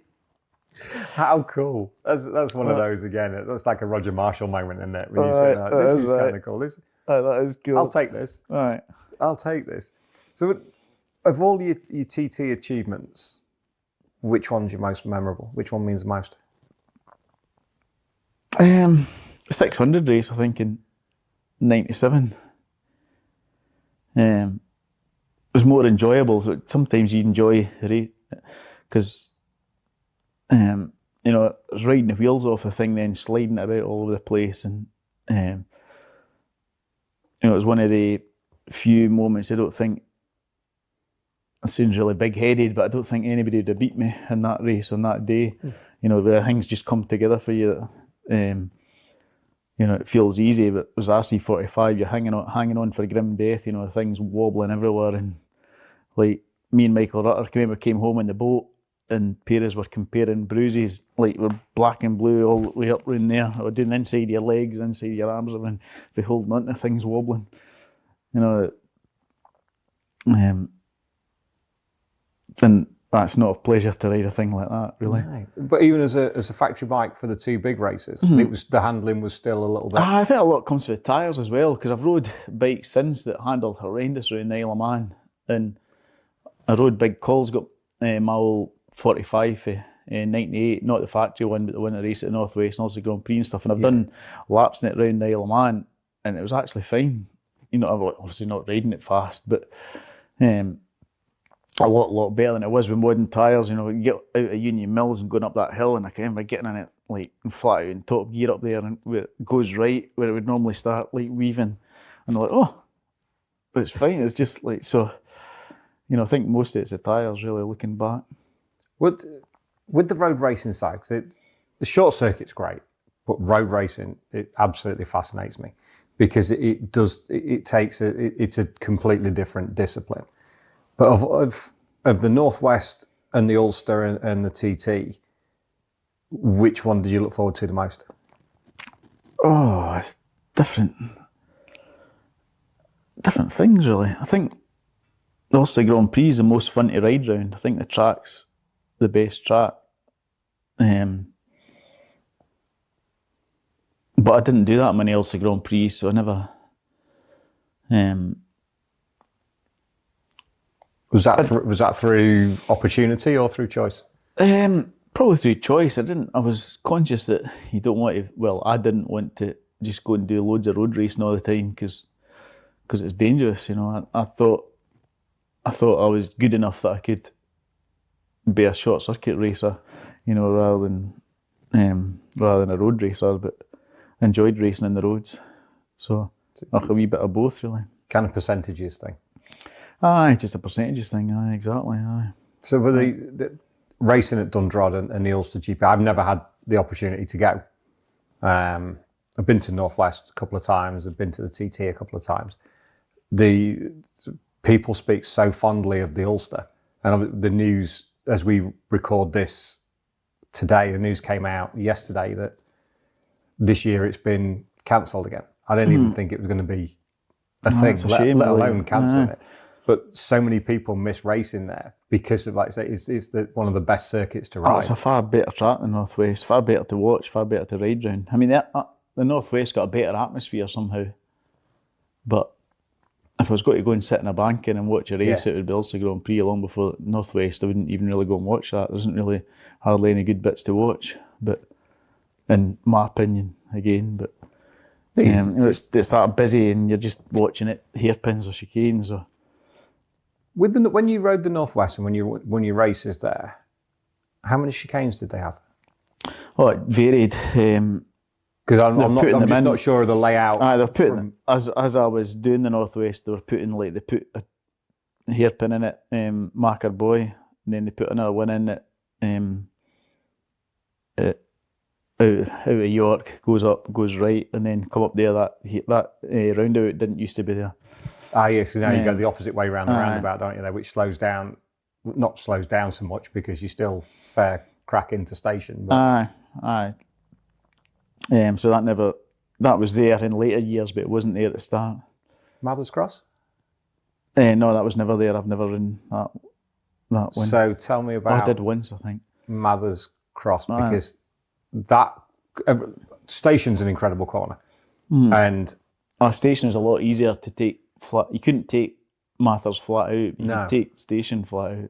But that's the one where we spoke to Coops, Josh and Hickey at the start of last season, and we asked them about station and whether there's a roll or no roll for station.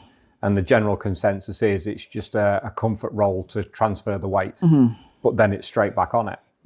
But the one that fascinates me is Mather's Cross, because you're coming out of the roundabout, as you do now, you come over the link road, out of Ballasally roundabout, and then you're away off into top gear as soon as you can.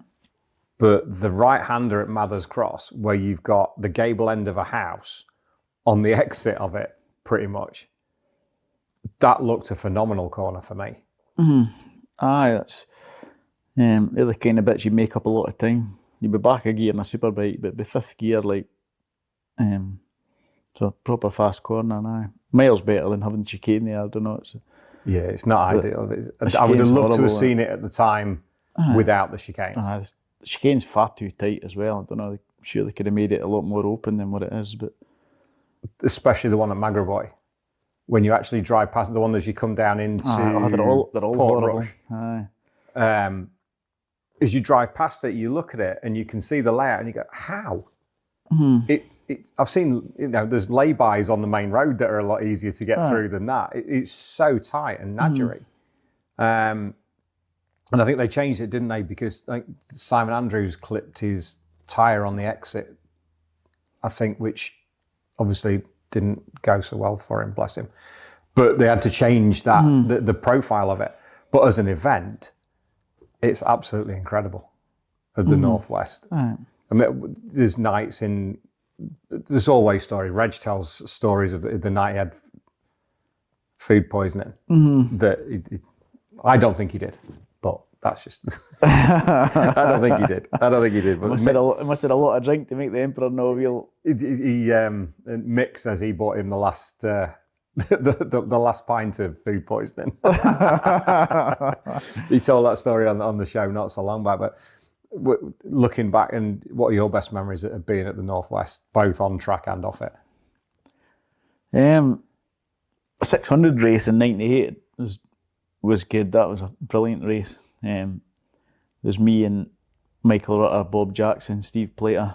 I can remember trying so hard in that. It was one of the races that if you took away all the lampposts and curbs and walls and everything, I don't think we would have went any quicker at all. Like, anybody saying you're not riding 100% on the roads, like, ask the boys if they're riding 100%. Because I can remember years later watching it on the telly, and Steve Plater won a Superbike race about, probably 7 or 8 years later, about 2005 or something. And they said, is that the best win you've had round here? The best race? And he says, oh no, the 600 race in '98. That was some race. And that meant a lot to me, because I can remember at the time, that was such a hard race. Like, I was riding the wheels off of things. So that was the best race I ever had, was the 600 race at '98. Especially as a mass start as well. And being able, you're not just, I mean, the TT is unique in racing the clock, and you're master of your own destiny in that respect. But having people around you on the roads at the speed you were doing and having the great time that you were, that for me, that's what makes the Northwest special for me. Mm-hmm. Because you do, it's proper. I mean, maybe over the last few years, we haven't quite had the dices that we'd like to see. But further down the field, there's still plenty going on. There's just so much going on there. The slipstreaming was just, I remember the first Northwest I done, when you're going down to university, and there's like 10 of you in the 600 race, and there's always 10 or 15 of you slipstreaming, and it's just madness, really, because you never get that in short circuits. There's nowhere where where it's so, you've got to be so careful. You know, if you're slipstreaming somebody, you can't jerk out because there's somebody coming by you. You know some riders that are hairy, that are not thinking, the other riders, you could trust. You'd get riders like Philip would always ride down and right in the gutter, spitting up stones. You'd be slipstreaming him, and you come back black and blue because he'd be right down the gutter, spitting up stones at you, so you didn't slipstream him or try to punch your radiator. But so you obviously pick that up and you learn, so you do the same. Yeah, that's how you learn, isn't it? You learn from the guys with experience. Right. And that road, it's not exactly level either, is it? No, it's a lot bumpier and than lumps you think. And everything else, and talking to the boys that spend a lot of time on the pegs going down to university, because the road undulates so much. And then there's a little kink kind of halfway, but you don't notice it in the car. But on the bikes, you're making a conscious effort to turn the bikes to make it round it. And it is a phenomenal event, and I'm so pleased it carried on last year, and it's going to go ahead again this year. Good time, me too. Are you going to make it over to... I think I've got a bike tour that same weekend. I do take people on bike tours around Scotland and stuff, and I've got some boys booked in the same time as the Northwest, so I don't think we'll be there this year. Well, the bike tour, we'll digress onto that slightly, but tell us about the bike tours. That keeps you occupied through the summer month, the spring, summer and autumn. I enjoy it really. It's kind of Ian McPherson's fault, really, that Ian organised a tour in Scotland every year, and it got bigger and bigger and more people wanting to go, and we could ended up having like about 100 folk on this tour, because Ian, I know the south of Scotland really well, but Ian McPherson knows the north of Scotland a lot better than me. He knows the north of Scotland really, really well, every wee tiny wee road, and he's explored every road in the north of Scotland, and he's always had a boat as well, so we'd go in with a boat and then explore in the way, and find wee places and stuff. So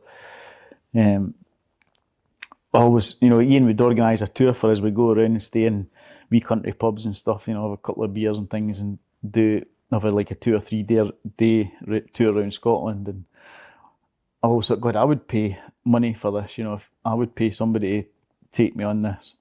And, obviously everybody wanted to go, so I ended up coming up with the idea of just basically doing it myself and taking folk in these wee tours of interesting places and stuff. Always try and fit in, we abandoned country houses in the middle of nowhere, or castles with an interesting story, or like war stuff. There's a lot of interesting sort of abandoned war stuff in Scotland and that, and crash sites or aeroplanes and stuff. We were out in the trials bit the other day and found we didn't find it, it's obviously there, but it's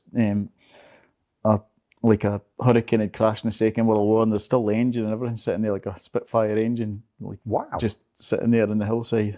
There's a lot of interesting stuff out there that you don't get in tourist information places, or you don't get in the internet or anything. It's just go out and find it. So how many of those do you do a year? Excuse me. Oh, it varies. Half a dozen or something, maybe. Enough that it's good fun, but not too many that you think, oh God, I can't be bothered with this again. So I enjoy it. You meet a lot of nice folk, interesting folk, and super. We'll put a link to that in the show notes. I'm so crap with websites, and you haven't, have you? You're just going to go word of mouth, aren't you? I just wonder. It's just easier. Repeat, but it's all the same people come every year. Just repeat customer. Okay, well, if you want, you need to get in touch with Ian if you want to do the bike tours up here. Is Fearless still doing his as well? He comes with some. Still Fearless still is a proper road bike fan. He likes getting out on his road bike and going runs. He's still doing a bit. I've just got back on the road after 18 years in the last week or so. So that's been interesting. We've been lent a Tiger. 1200 good bike. Rally Pro. Right. Big bike to get back on after 18 years, but so easy to ride. Such good fun. I've got no interest in riding sports bikes or anything now. Not at, what am I now, 51. So now I've got no interest in going anywhere quick. Right. It was just good fun. What do you ride on the... I've got a Ducati Multistrada, and I've got an old BMW GS 1200 with loads of miles on it that use sometimes as well. Keep the miles off the Ducati. The proper workhorse. All right. So either one of them. The final season for you was 2000. The 748 Supersport Ducati. But then the big one. First race back, first race of the year. I broke both my legs at Brands, so I was lying in the road thinking that's me retired. And the presence and wherewithal at that time, you knew that was it. Aye. I was just fed up of hurting myself, really. I did come back and play about in classic bikes, but that's not the same. That's, when you're racing properly, you do anything to win, and you give it 110% with everything. When it played about with classic bikes, it was just like going away having a bit of fun with your mates and riding bikes for the fun of riding bikes, and pushing Michael Dunlop along in South Africa. Oh, I don't know about that. He was just playing with me. Get out! was that the Suzuki team? Aye. He's a good lad, Michael. Like, wee things that, like his bike blew up in practice, and they were wondering if we could get another engine and stuff and get it fixed in time and stuff. And I could tell that, like, they're sort of thinking, we should maybe give Michael Ian's bike. And I just said straight away, like, look, you're the bike racer. Michael's a proper bike racer. I'm just playing it. I'm just here on my holiday. So you ride my bike. You don't have to, like, you just take my bike. I'm not pretending that, I'm as important as him, if you like. Let's just ride my bike. And he wouldn't take it. He's like, no, that's your bike. You ride that. I said, no, it's yours. You have it. and he wouldn't take it. Like, he's like, no, I'll just watch. You ride it. Like, no superstardom about him at all. Like, he wouldn't take it. That's a measure of the man as well. I find him very misunderstood. Oh, he's a great boy. Exactly. Aye. There's a lot of pressure. Who wouldn't get stressed at the Isle of Man? In my days, I was a nervous wreck. Imagine now with all the pish the boys have got to put up with, all the folk asking stupid questions and pesting the life out of them, wanting selfies like with 10 seconds to go before the race, and they can't even go for a pish with getting pestered to death and stuff. So it's no wonder that he could appear bad-tempered at times, which you wouldn't be human if you didn't, you know. That, and he has his own way, doesn't he? He doesn't appear till the very last minute up on the Glencrutchery Road and does what he has to do. I've not really had much to do with him over the years. There's one time was working with the team at the Northwest, and from York to the seafront, there's a little back road. Instead of going down to York Corner and coming back up along the front, there's a little link. I can't remember what it's called, the little road. But I'm walking down to the paddock, and the van pulls up, and this Northern Irish voice says, "Get in the van." Okay. I was, no, I'm fine. Get in the van. And there's Michael driving along with his team and sees me walk into the paddock. Just all the boys move up, gets in the van, drops me off at the tea morning, and enjoy your day kind of thing. And every time I see him now, there's always a smile and a nod, but he's always on his phone. Wherever he goes in the paddock, he's always on his phone. I don't think there's anybody on the end of it. Probably. It's a great way to do it. When we're in South Africa as well, just remember another story. My quick shifter was knackered. I couldn't get it to work. Didn't know how to program it because I'm road shift and it would have been programmed race shift. So Paul, my mechanic, as well was struggling. He's not very good in electronics, and I'm a million times worse. So we were struggling away, and Michael come over and fixed it for us. Spent like about an hour and a half faffing about with this and fixed our bike. And it's quite funny that Simon's way says, "Oh, you're wasted at this racing lot. You'd be far better as a mechanic," because he's such a good mechanic. Like, he is. He's mechanically sympathetic. Very good with fixing stuff and that. Anyway, so we couldn't fix it, and he sorted it out for us. I could sit and watch him ride. I could actually listen to him all day as well because he's so very considered about what he says. When you enjoy his company, getting a few beers with him over there and stuff, good lad. It's nice to have that, isn't it? And to be, because for someone going through so much, he's just, nobody could imagine. No, you can't put yourself in his position in any way, shape, or form. No. For him to do what he does, and I think it's brave boy. Yeah, brave that's boy. The word. That's exactly the word. And competitive, and still winning TTs, and there's a fair chance he's going to surpass Uncle Joey this year. Nice.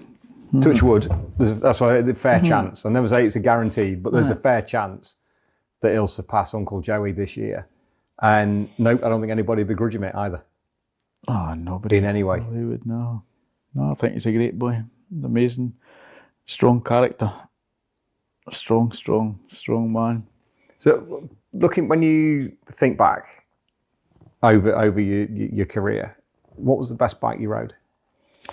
Oh, different bikes. The best bike I've ever rode is Kenny Roberts Jr.'s 500 Suzuki RGB 500 Grand Prix bike.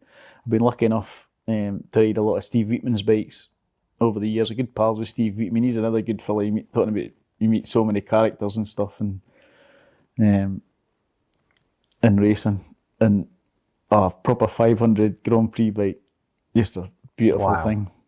Where did you ride that? I rode it a few bits, and I think the best fun I've had in it was at Spa, because I would say Spa's probably my favourite circuit.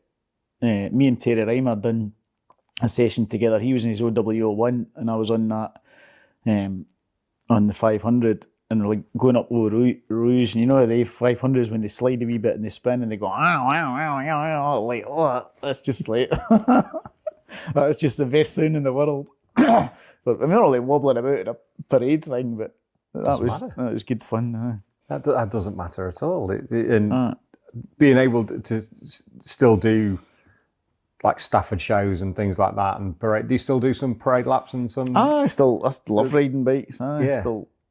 Still. What have you got in for this year? Where can people come and say hello? I don't know yet. I've done a few classic bike track days. With big Colin Morrissey's got my RC45. So hopefully do one or two of them this year. They're doing one in Cadwell in September. I think there's try to put something together with that with a few boys with old super bikes and stuff. So that'd be good. I think we need to see more of those. I love that. It's my favourite era racing, obviously, but I'm biased, obviously. But we're of an age And there's such a, I just want to say, when people are so looking forward to you coming on the show, and thank you, by the way, thank you for inviting us up. There's such a love for racing and it's difficult to say 30 years ago, but it is. But I'm still 12 in my head, so it doesn't matter. It's still definitely classic bikes now, whether we like it or not. The Manx Norton Brigade like that or not, they're definitely classic bikes. Yeah, we're not seeing Bella sets and things now. We're seeing RC30s, RC45, GSX R750s, and the bikes that we grew things up with. Move on. Yeah, they do. That's the thing. 2 questions to finish that I ask. In fact, I've got 3 because I've got one more question to add in that every guest in 2024 up to the start of the season. Who are your predictions for BSB, World Superbike and MotoGP? Oh, Marquez for MotoGP. Mark, obviously. Anybody that doesn't think he'll not be competitive doesn't understand bike racing, I don't think. British Superbikes, you like your pals to do well, and I've got to know Christian Idden quite well, that I really like. He's a proper trier, he's proper organised, and I don't know, I admire his dedication and his just his, some riders are wandering about and they've forgotten what day of the week it is, and what he's just switched on. He's proper switched on. I'd like to see Christian Idden win. Or Kyle. Is Kyle Ryde doing BSB again? Yeah, he's with OMG Racing again as a Yamaha supported team. Because I just love how talented he is as well at everything. I love the fact he does a 136 break at snooker and I've got to drag it out of him. They wouldn't even tell, I'm dragging it out. Dragging it out of me, tell her that. He's so modest and such a nice lad. So they pair fighting for the title would do me. World Superbike, I'm a Johnny Ray fan. I think Johnny Ray's the best British bike racer of all time. I know that's a fair accolade, but I can't imagine anybody that's been a better rider than Johnny over the years for such a long time. It's the consistency, isn't it? It's so hard as well. How he finds that aggression consistently. He will ride through you if he has to. Oh, I love that about him. So I'd like to see Johnny Ray win it again. One last time, maybe. Okay, I'm going to keep a tally of this so we can see where we are. That's who I'd like to win. Whether they will or not. Well, but that's your choice. Right. That's your choice who you want. There's no problem. It can be who you want it to be. Second to last question is, of all the circuits you've raced, what's your favourite corner and why? Favourite track, Spa. Favourite corner?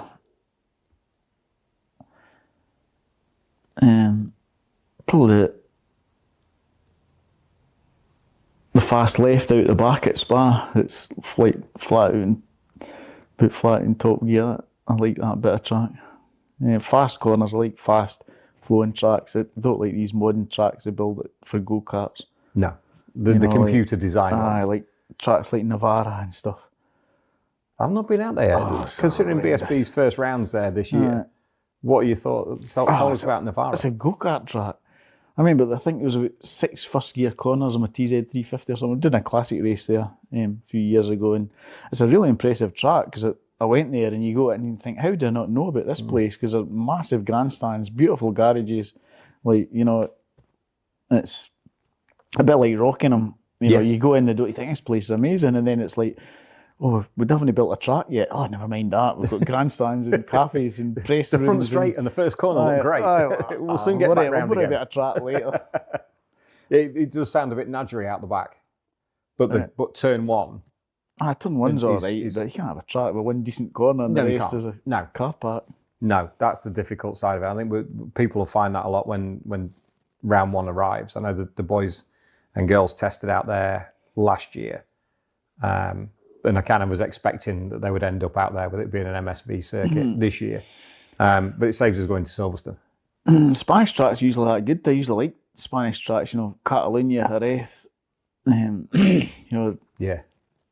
But they're proper, aren't they? They're proper in the sense of they're not, Catalonia, for a newer circuit, that's a decent track and a great facility. I've been to Barcelona. But you look at your Almerias and your Jerez and your Cartagenas and places like that, just good, fast-flowing circuits, aren't they? They're good fun. And the final question I ask of every first timer on the show, what's your best hire car story? Oh, a few good hire car stories, probably. Tell me. When we went to Ibiza, we got chased by the police. We've been out partying and pissed and everything, jumped in the hire car to go back, and obviously you got to do a few handbrakes and the police chased us and we got away from them. And eventually I hid the car and abandoned it, and I had broke my leg recently, so I was kind of hobbling, so the police caught me and Mark Hannett. Jim Moody and Chris Anderson both escaped. Then me and Mark got dragged off to the jail, so we just come up with a story that it was somebody else was driving, some fella we'd met in the nightclub was driving and it wasn't us, so he ran off, so we didn't want to be left, so we ran off. So some miracle we got away with it. So I just ended up a night in the cells, and then in the morning they let us go. I remember another one, we were skiing, me and Ian Campbell and Jim Moody and Andy Wheeler were skiing, and Andy had hired the car. Andy's like the organised one out of the sensible one, So it started off at night, so we're going out for a few beers, skiing all day. So Andy's came back, Andy's like proper organised, so he's run a bath in the chalet, he's got the potions in, he's got mixed up the salts and the bubble bath and everything. He's run a bath and he's went through, he's lit a candle, he's went through to get his glass of wine. And as he's went to get his wine out the fridge, Jim's jumped in and locked the door and jumped in the bath. So Andy's had a fit, so he's not in good fettle. So we're going out for a couple of beers. I'm not coming out with you clowns, I've had enough of you. So me and Camby and the Madman went out for a few beers. So Jim's driving. So we're coming back, the usual handbraking and spinning around and stuff, and police have seen us, so the police have started chasing us. So it's like, oh shit. So managed to escape the police up the back roads round about, managed to escape them, shoot them off, got the car into the garage, door down, light into bed, right? Like, hopefully, so I thought we got away with it. Got up in the morning, we've got away with that. That was lucky, wasn't it? Next thing, knock at the door. But like Andy, like we thought, I know that is, I'm not answering the door. So Andy had no idea, goes up, opens the door. Mr. Andrew Wheeler from Chippenham. Yes, that's me, officer.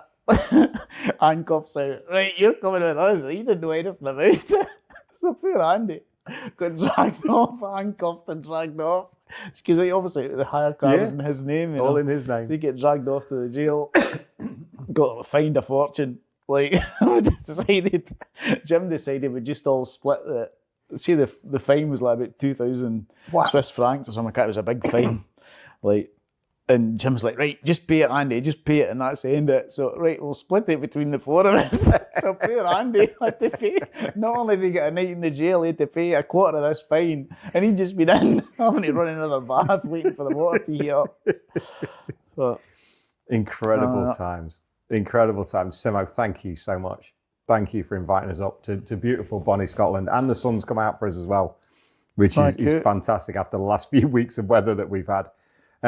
I'd love to do this again sometime. Thank you. Thanks for anybody that's sat through this and listened to all my rubbish. You need to get out more.